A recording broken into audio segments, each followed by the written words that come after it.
சிலுவையில் இயேசு மறைஞ்சாரு, மக்கள் சித்தமெல்லாம் வந்து நிறைஞ்சாரு. குண்டுகள் போட்டு துளைச்சாங்க, ஆனா காந்தியும் லிங்கனும் நிலைச்சாங்க. சந்தன பெட்டியில் உறங்குகிறார் அண்ணா, அண்ணா. சந்தன பெட்டியில் உறங்குகிறார் அண்ணா, சரித்திர புகழுடன் விளங்குகிறார். எதையும் தாங்கும் இதயம் கொண்டு அண்ணன் எங்களை வாழ்ந்திடச் சொன்னதுண்டு.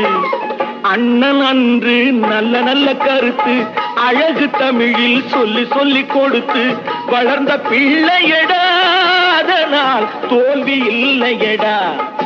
நான் செத்து பொழைச்சவன்டா, எமனை பார்த்து சிரிப்பவன்டா.